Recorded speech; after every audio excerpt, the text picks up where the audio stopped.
Some people feel everything. Not in the way that word is usually meant, not as a compliment, not as a gift. In the way that makes a room feel immediately heavy when someone walks in carrying something unspoken.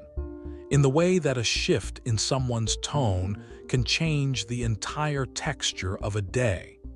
In the way that you leave a conversation carrying something that wasn't yours when you arrived. You have probably been called sensitive, empathetic, intuitive, and some part of you accepted those words as explanations, as if they answered the question of why you are so tired after being around people, as if they accounted for the weight. But there is something underneath those labels that rarely gets named. It is not just that you feel, it is that you absorb. There is a difference. Feeling is experiencing what is present. Absorbing is taking it in and carrying it as your own, smoothing it over, neutralizing it, making sure no one else has to hold it. That is a different thing entirely, and it costs something most people never stop to calculate. This is not a story about being too sensitive. It is a story about where that sensitivity goes. She worked in a team of 7 people. Not a difficult team by any ordinary measure. No dramatic conflicts. No visible crises. Just a group of adults navigating the ordinary friction of shared space and shared goals, competing priorities, differing temperaments, days when the pressure was higher and patience was thinner. But she had always been the one who noticed. She noticed when one colleague came in quieter than usual. She noticed when 2 people stopped making eye contact across the table. She noticed when someone's humor sharpened in a way that suggested something beneath it. And without deciding to, without ever consciously choosing this role, she began to manage it. A well-placed check-in. A deflecting joke, a moment of warmth directed at exactly the right person at exactly the right moment. It looked like care, it was care, but something else was happening inside it. When a team meeting ended in unresolved tension, she spent the next hour replaying the room in her mind, not to process her own response to it, but to assess how everyone else might be feeling. When a colleague sent a short, clipped email, she composed 3 different replies in her head before sending one, calibrating tone, anticipating reaction, trying to land somewhere that wouldn't add to whatever was already there. She was not anxious about being liked. That was not quite it. She was anxious about the atmosphere, about the temperature of the space between people, as if she had quietly appointed herself its keeper. At home, it continued. Her partner's frustration about something unrelated to her would settle into her chest like a stone. A phone call with her mother left residue, not the content of the conversation, but the emotional weather of it. She would hang up and still feel her mother's worry moving through her like a current she had not chosen to step into. She slept, but she did not fully rest. She was present with people, but she was never fully off duty. There was a version of this she had always told herself, that she was simply good at reading people, that she cared, that the world went better when someone paid attention to it, and there was truth in all of that. But there was also this, the version she did not examine as closely. She had no clear sense of where her emotional life ended and other people's began. There are 2 voices that run beneath this kind of life. They do not argue loudly. They are more like 2 persistent interpretations of the same experience, each with its own logic, each with its own evidence. The first voice says, "This is who you are. You were built this way. Sensitivity is not a flaw, it is a form of attunement. The world is full of people who are not paying attention, and someone has to. This voice is not wrong. It holds something real. It has guided genuine acts of care, genuine moments of connection. It has made relationships feel safer. It has made rooms feel lighter. And the proof it offers for itself is consistent. The gratitude of people who felt truly seen by you, the moments where your quiet attention changed the temperature of something that might have gotten worse. This voice has been with you long enough to feel like a given, like a feature, not a pattern. And the longer it has been there, the more invisible its costs have become, because you have normalized the weight of it, because carrying it is simply what a day feels like. But this voice also carries something it does not advertise, an assumption underneath its generosity, that the way things feel right now, this constant reading, this constant calibration, is simply the cost of caring. That discomfort and depletion are evidence of depth.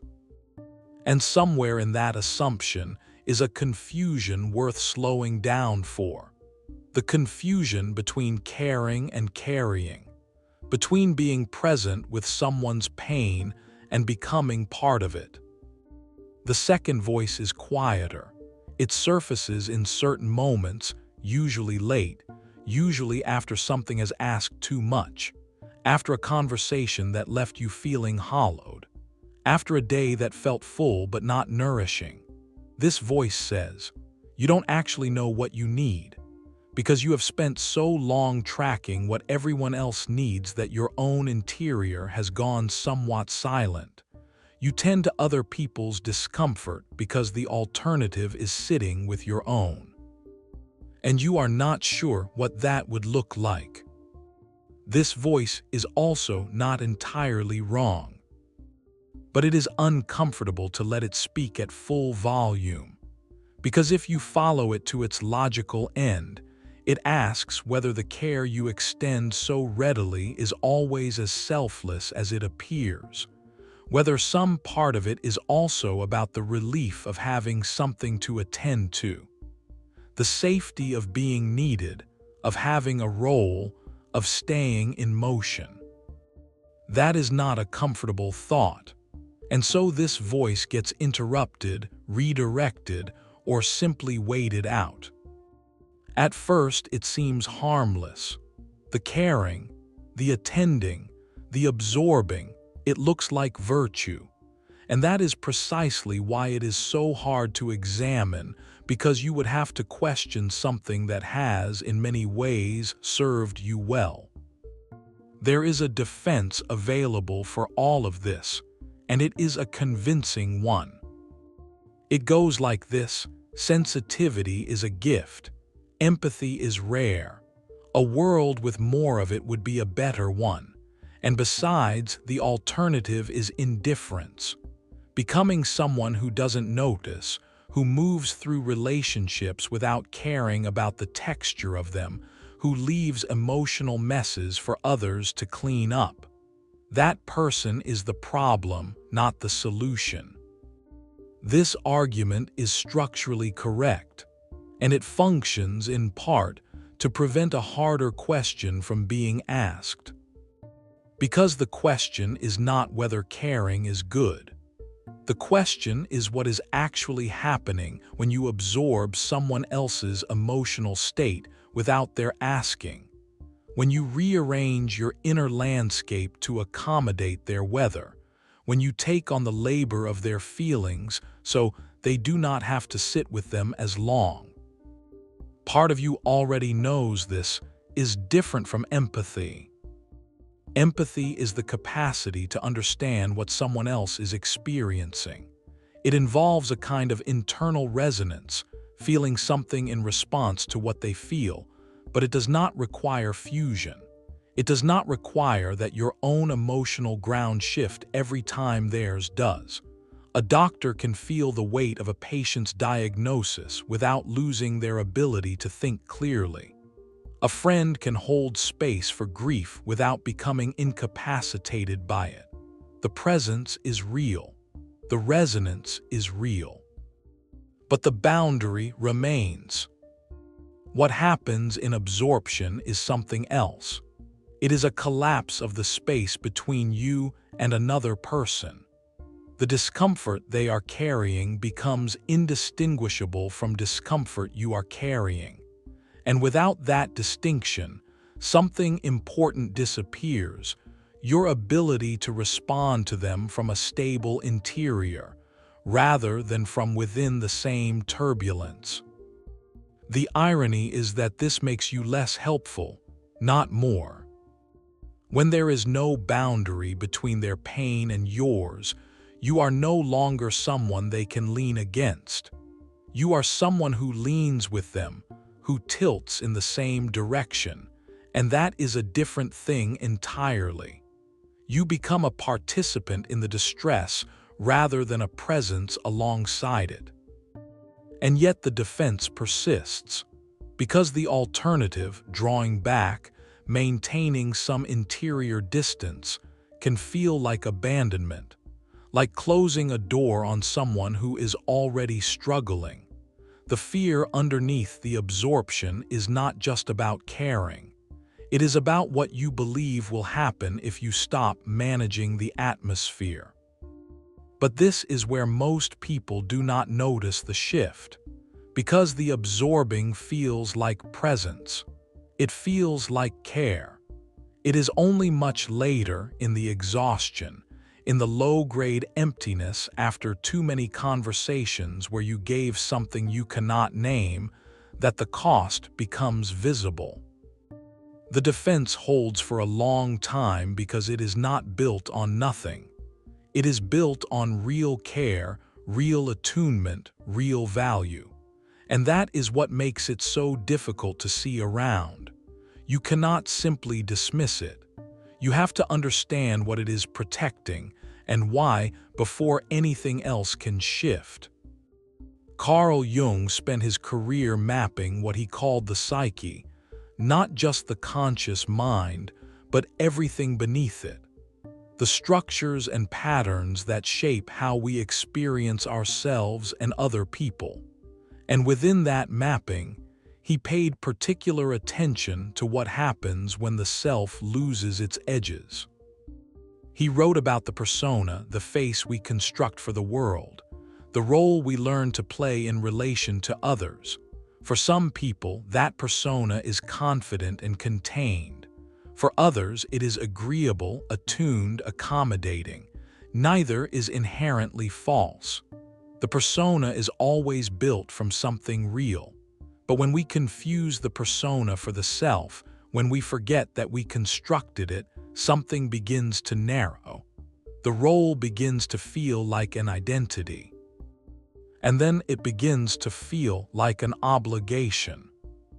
For someone who learned early that being attuned to others kept things stable, kept the peace, kept the connection, kept the disapproval at bay, the accommodating persona can become so seamlessly integrated that they stop noticing it as a choice. It is just how things are, until something in the body or the spirit sends a signal that it is not. Jung also described what he called the dissolution of the ego boundary, a state in which the psychological membrane between self and other becomes so permeable that foreign emotional content can pass through it freely. He observed this in people who were highly sensitive, deeply empathic, people who were, in many ways, exceptional at relating to others, but whose inner life had become so shaped by external emotional states that they had difficulty locating what was originally theirs. He did not describe this as a failure of character. He described it as a developmental gap, something that had not yet been integrated. a place in the psyche that was still open in a way that served connection early in life, perhaps when attunement to a parent's mood was necessary for safety, but that had not been closed in a healthy way as the person grew. The sensitivity remained. The boundary did not form. The concept he returned to was individuation, the slow process of becoming more fully yourself. Not louder, not more defended, not more withdrawn, but more clearly boundaried, able to know where you end and another person begins. Able to be moved by what is real in someone else's experience without being swept into it.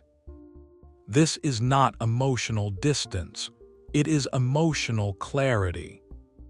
The distinction matters because people who struggle with absorption often fear that having a boundary means caring less. That to stay intact is to become cold. But Jung's observation ran in the opposite direction. He found that the people who had done the work of individuation, who had developed a stable, boundaried sense of self, were capable of deeper, more sustained care, because they were responding from a place of relative stability, not from within the other person's storm. Imagine this: two people standing near each other in wind. One of them is rooted, one of them is not. Both feel the wind, but only one of them stays standing while the other is moving. The rooted one can reach toward the other without being pulled off balance. They can extend care without losing ground. They can be with the experience without becoming it. That is not indifference. That is groundedness. And it is only possible when the boundary between inside and outside remains intact. Jung was also careful to note that this kind of work does not happen quickly. Individuation is not an event. It is a direction, a slow orientation towards something most people never arrive at completely, but can spend a lifetime moving toward. The goal is not to become someone who is no longer affected by others. The goal is to remain someone who can choose how to respond, who has enough interior space to pause between the feeling and the action. That pause, that small interior space, is what the boundary protects. Something starts to shift when you apply this not as theory, but as personal history. You might begin to notice, looking back, how often the emotional state you woke up with was not your own. How often you absorbed the anxiety in a room before you had time to check in with yourself. How often your response to someone else's pain was to become part of it, rather than to be present with it from a slight remove. And you might notice something else, that the moments when you felt most like yourself, most settled, most clear, were often moments when you were alone, or with someone who did not require you to manage their interior, when no one's weather was bleeding into yours, when the emotional atmosphere was simply allowed to be what it was, without you silently laboring to adjust it. It shows up in small, almost invisible ways. The way you brace before answering certain phone calls. The way a particular person's mood can shift the quality of your entire afternoon, even if they said nothing about it directly. The way you sometimes cannot tell by the end of a day what you actually felt, because the day was spent feeling on behalf of everyone else. Picture a moment where you left a difficult conversation and immediately began cataloging how the other person was doing, what they might need next, whether you said something that added to their burden. And somewhere in that inventory, your own experience of the conversation, your own response to it, was not included, not because you forgot, but because it simply did not feel as important as theirs. That is not a small thing to notice. Jung called this material that had been deposited from the outside and mistaken for something internal. A borrowed life, in a sense, not fabricated, not dishonest, but shaped so thoroughly by others' needs and states that the distinction between what you feel and what you have taken on becomes genuinely difficult to locate. It was not a judgment, it was a description, a pattern to be seen, not condemned, and if it can be seen as a pattern, it can be related to differently. And in the seeing of it, something begins to loosen. Not resolve, not fix itself, but loosen. The recognition that this is a pattern, not a personality, not a destiny, not the unalterable shape of who you are, carries its own quiet weight. It opens a small gap where a question can enter. What would it feel like to hold the boundary? Not to stop caring, but to care from inside your own skin instead of from inside someone else's. That question is uncomfortable in its own way, because the answer is not immediately available. And sitting with an uncomfortable question, without moving immediately to resolve it, is its own kind of practice. You've probably felt this before, that particular tiredness that has nothing to do with sleep. The kind that follows a day of sustained attunement, where you were present for everyone, but somehow absent from yourself. If something in this is beginning to sound familiar, you don't have to name it all at once. Sometimes just writing a single word in the comments, whatever this is touching in you, is enough. Here is what is simply true. You cannot be present for someone if there is no you there when you arrive. This is not a metaphor. It is a description of what happens when the boundary dissolves completely. The care you are offering stops being care from a person and becomes something more like dissolution, two states merging until neither is distinct. That is not what most people want when they are struggling. They want to be met by someone who is still standing, someone who can hold the weight of their experience without the weight bending them, someone who, by staying intact, quietly demonstrates that the feeling can be survived. And that person, the one who stays intact, is not the cold one. They are not the one who cares less. They are the one who has learned something about where they end. And that knowledge is what makes presence possible. This is not something you fix in a conversation. It is not something you decide once and then have. It is a slow, ongoing practice of noticing when the absorption has started, noticing what you were feeling before it began, noticing when you are responding to what is real, and when you are responding to something you have taken in from outside. You were not built wrong. You were built attuned, which is a different thing. But attunement without a self to attune from is not sustainable. It will ask too much for too long, and eventually the exhaustion will be the only signal left. The healing does not come from feeling less. It comes from staying present with your own experience at the same time you are present with someone else's. Two presences, not a merger. That is the thing most people were never taught, not because no one cared, but because most of the people who raised them hadn't learned it either. The question was never whether you feel too much. The question is whether there is enough of you left at the end of a day to feel anything that is genuinely yours. There is a kind of healing that does not announce itself. It does not arrive as a moment of clarity or a sudden shift in how things feel. It arrives more slowly, as a growing familiarity with your own interior, as a quiet ability to notice when someone else's emotional weather has moved in, and to make a small, unhurried decision about how much of it you carry.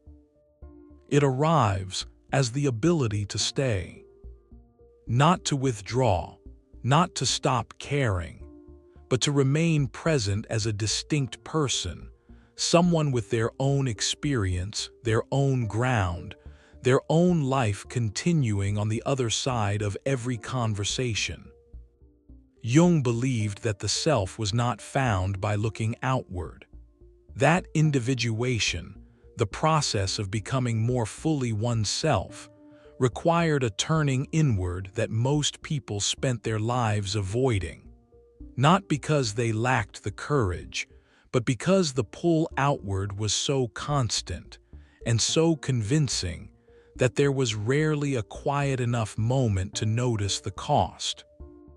You might try noticing it, not dramatically, not as a project, but just as an experiment. The next time you feel something shift inside you in response to someone else's state, pause for a single moment. Ask with no urgency, is this mine? Was this here before? Not to build a wall, just to draw a line, a small internal line that marks where you are. That is the beginning of it, not the end, just the beginning. And it is worth beginning. If something here felt true to you, even quietly, even uncomfortably so, a like is a simple way of marking that. It helps this reflection reach someone else who might need it.